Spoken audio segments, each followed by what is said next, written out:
Okay, so this is week 5, that kind of finishing everything up.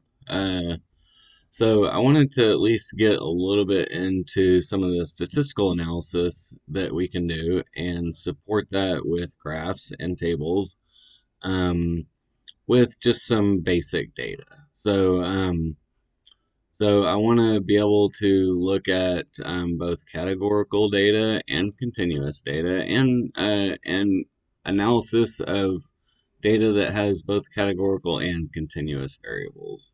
So when I talk about data analysis, if you think about some of your prior statistics courses, like a t-test, a two-sample t-test, what is that going to be?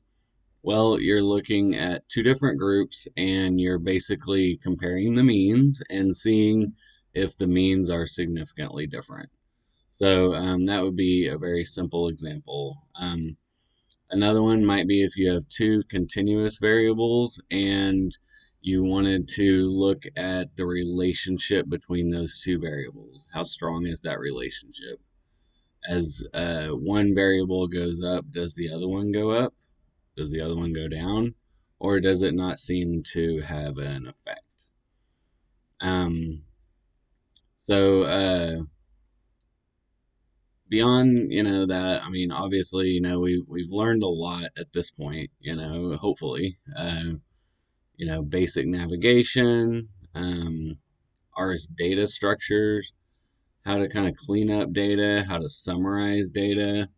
But without some kind of statistical model at the end of the day, then maybe we couldn't draw the kind of conclusions that we might want to draw without them. So, we can create graphs and models very easily in R. So I'm just going to kind of cover in the notes here just a few of the basic things that we're going to be looking at. If we're looking at two categorical variables, or more than two categorical variables, there's something called a chi-square test of independence. And the idea is, let me zoom in on this a little bit. This question of do you live on campus or off campus? So off campus is the light gray, on campus is the dark gray. And beyond that, we're looking at a rank variable. So, for example, we have underclassmen and upperclassmen.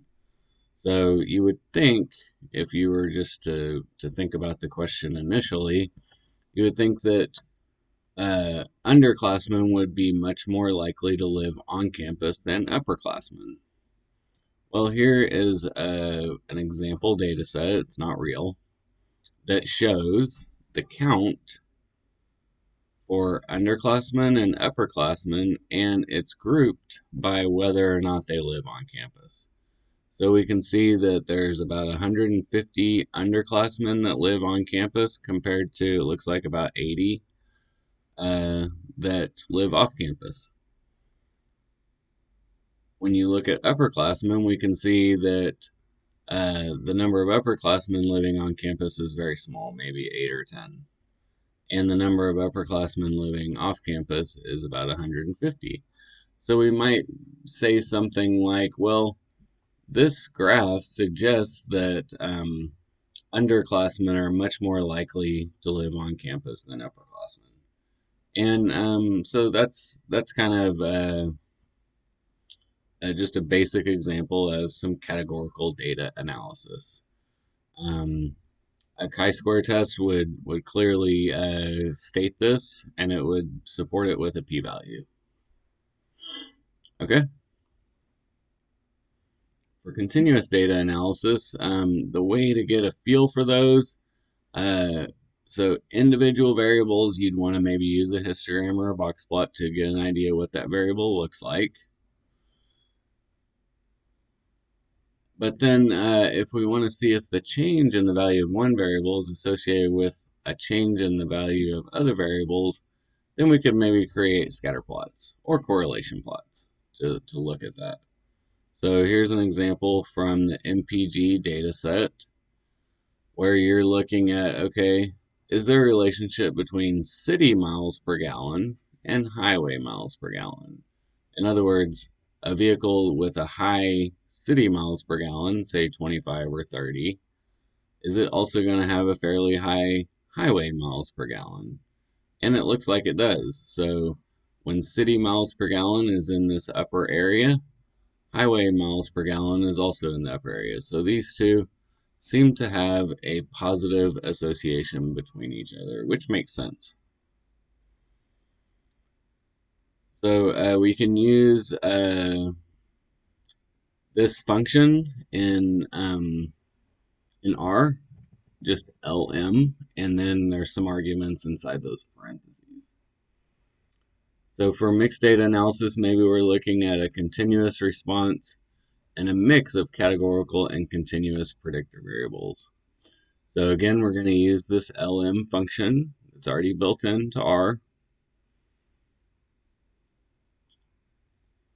And, oh yeah, I didn't put anything else here. But the idea is that maybe you have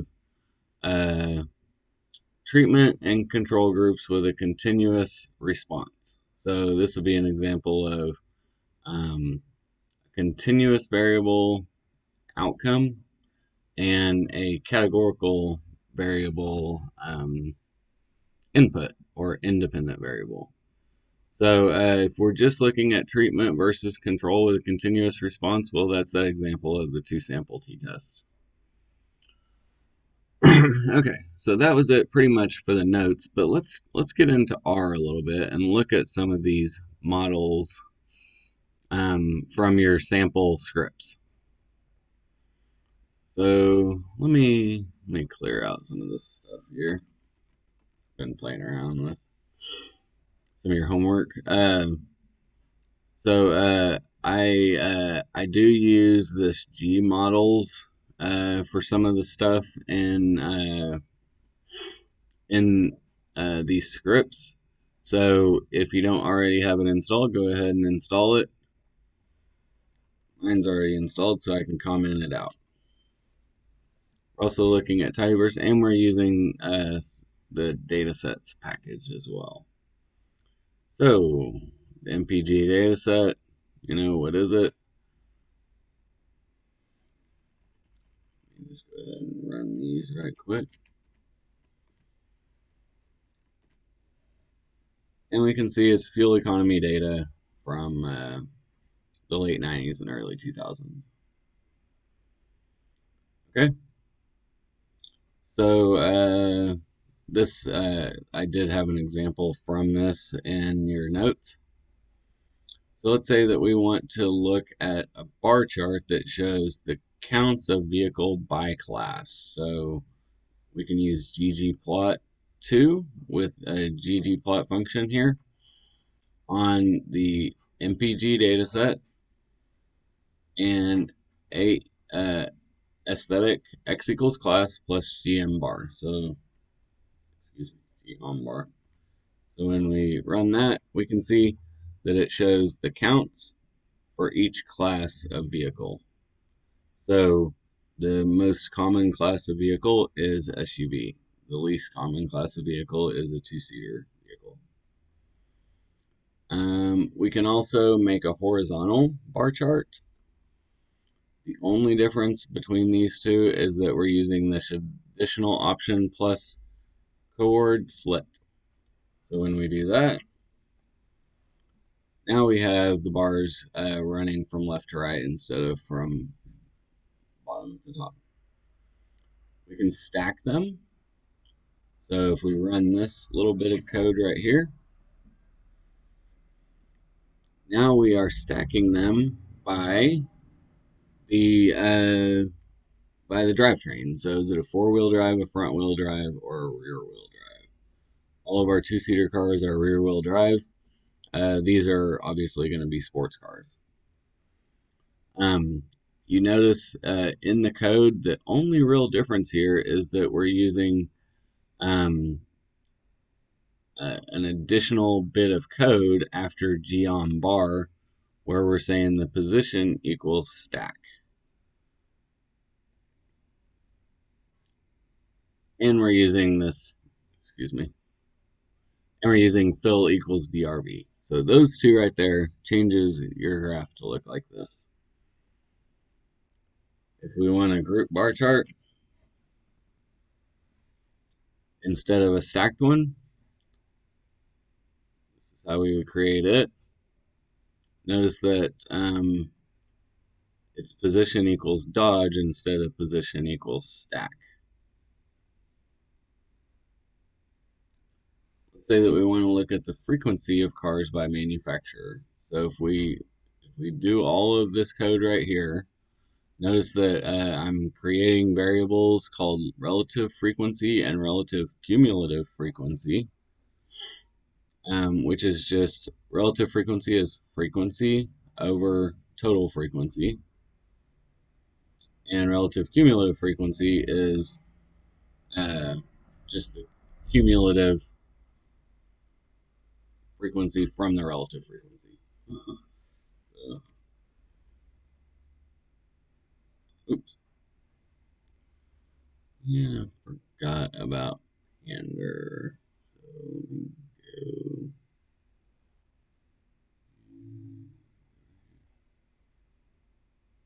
go. Yeah, I need to call that. Let's see.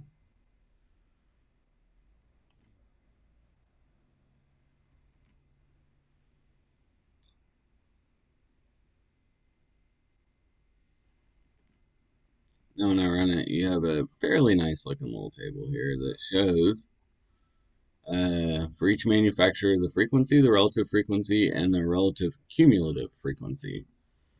So you can see that the relative frequency of Dodge is 0.15, which is 37 out of the total number. For Toyota, it's 34 out of the total number. Because I use this arrange statement right here, it's sorting it descending. So Dodge is the most frequently occurring manufacturer in this data set. This is just adding up the relative frequencies. So 0.1581 plus 1.1453 is 0.3034. So you can make some fairly basic tables. I like the pander option because it just makes nicer looking tables. And then here's that chi-square test that I was talking about. Is there an association between vehicle class and drivetrain? And to find that out, we do this chi-sq.test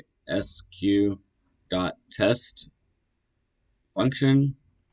We put in the two variables of interest, and correct equals false is just one of many options that you can do with a chi-square test. And you can see when you run this chi-square test, it does provide some output. One piece of output that's interesting here is the p-value. It's a very small p-value because this means 2.2 times 10 to the minus 16. So very strong association between class of vehicle and drivetrain. And for example, if we look at this right here,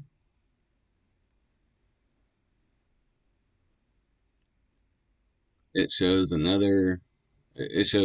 different table, a cross table, and it shows, for example, that all of the two-seater vehicles are rear-wheel drive.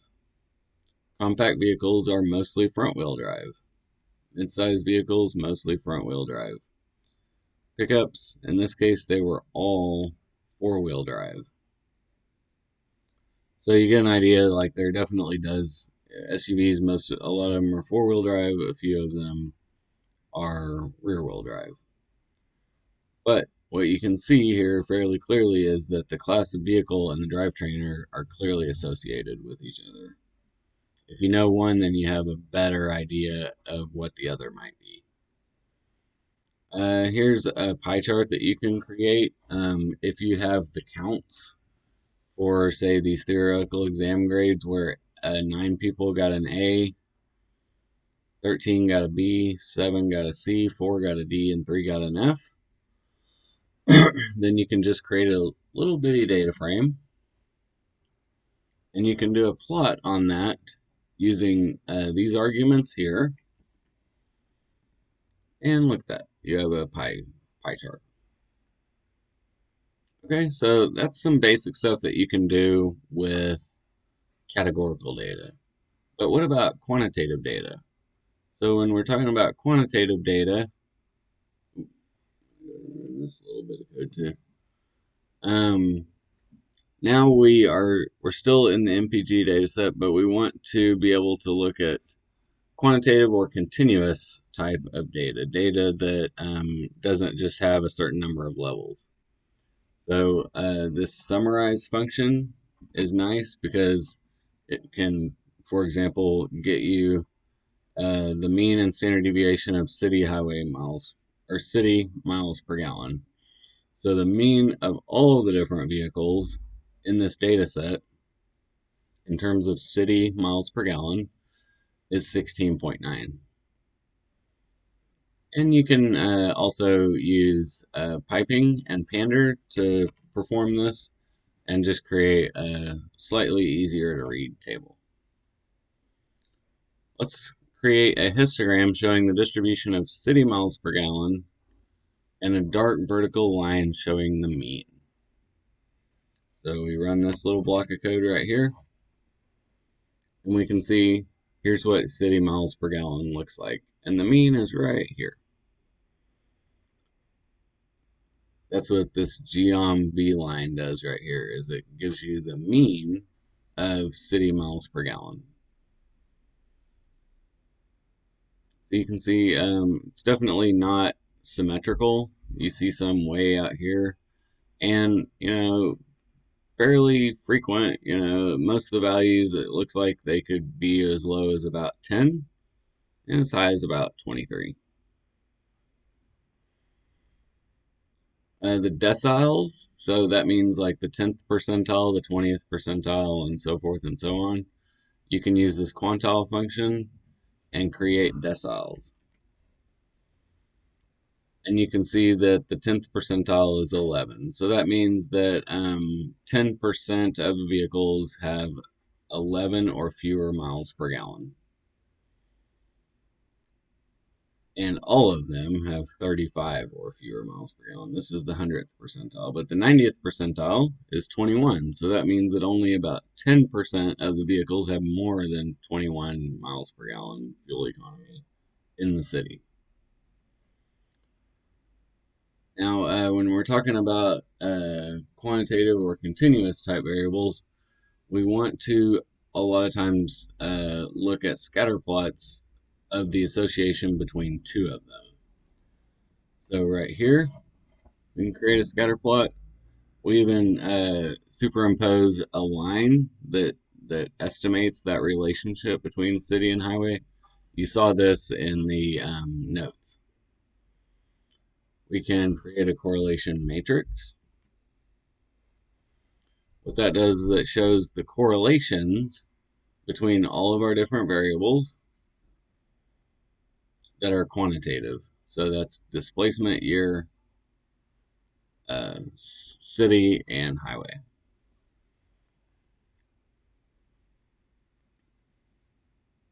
And there's other stuff that we can do too. So for example,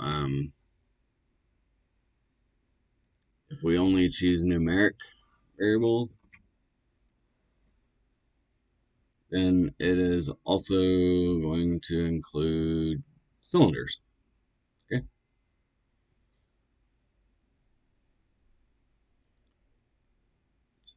Okay. So here's a nice little correlation plot. I have to run this code first.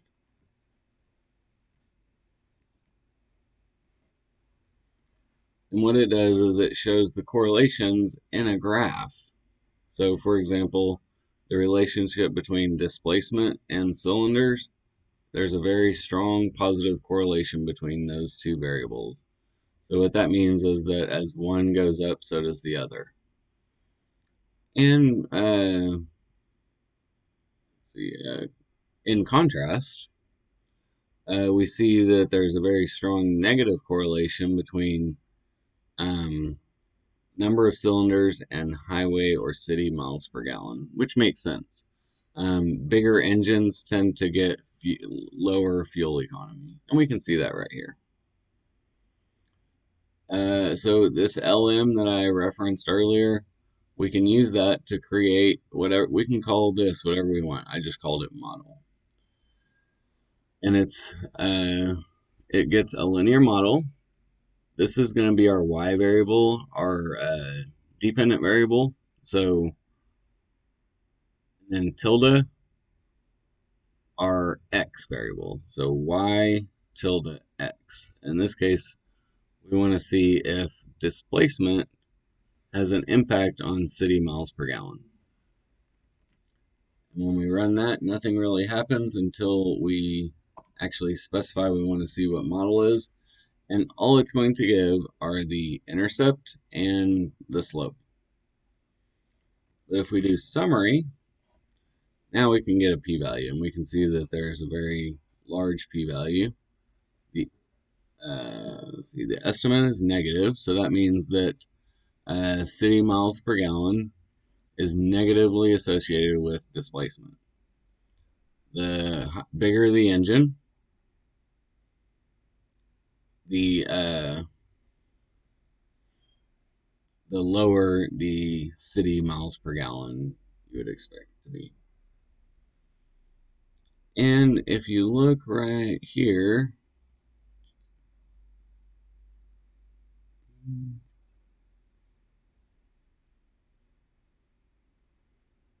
oh, okay, yeah, don't worry about that. Okay, so that pretty much covers the quantitative or continuous. And then we also want to look at quantitative variables across levels of categorical variables.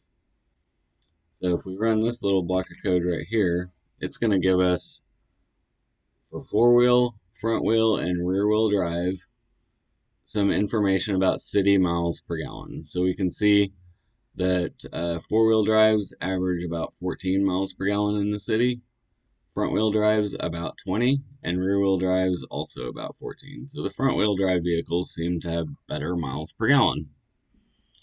We can create a box plot that demonstrates this in a different way. So we can see that front-wheel drive tends to get higher miles per gallon in the city. So that's basically saying the same thing that we saw when we just looked at the means, but it's just showing it in a graph. So table, graph. And then maybe we can do an estimate of city highway miles per gallon, looking at both displacement and number of cylinders. So if we run this block of code right here, what we're going to get is the relationship between city miles per gallon and displacement, and colored on a continuous scale by cylinder. So for example, larger displacement tends to have more cylinders, and we can see that over here fairly clearly. You know, anything above about 4 seems to have at least, you know, well, those are all pretty much 8, right? So they're going to be 4, 6, or 8 cylinders. So we didn't have to do it by a continuous color scale. And we can look at a model. So this model says city miles per gallon, looking at both displacement and number of cylinders. And when we look at that model, we have an intercept term, and then we have a slope for displacement and for cylinders. When we look at a summary, we can see that both displacement and number of cylinders seem to have an impact on city miles per gallon. And this confident argument will produce confidence intervals. Those of you that have remember what confidence intervals do is they kind of put upper and lower bounds on estimates. So in this case, we have for displacement a value of minus 1.87 up to minus 0.53. For cylinder, it could be anywhere from minus 1.77 to minus 0.7. Interpretation of those parameters, we're not going to worry too much about here. If you take my regression course coming up, then we're going to get into all of that in a lot of detail. Understanding regression models is going to be a very key aspect of the regression course. And then there's some more stuff right here. So estimate highway using displacement and cylinder. So we're just basically doing the same thing except with highway miles per gallon.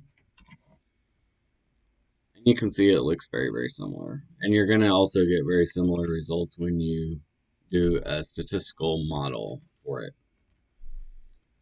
As you can see here, both displacement, low p-value, number of cylinders, low p-value. So both of these seem to be having an impact on highway miles per gallon as well. Okay, so getting into what we're going to be doing in terms of our assignments, that's what I'm going to talk about next. But that is going to be all for this video. Thank you.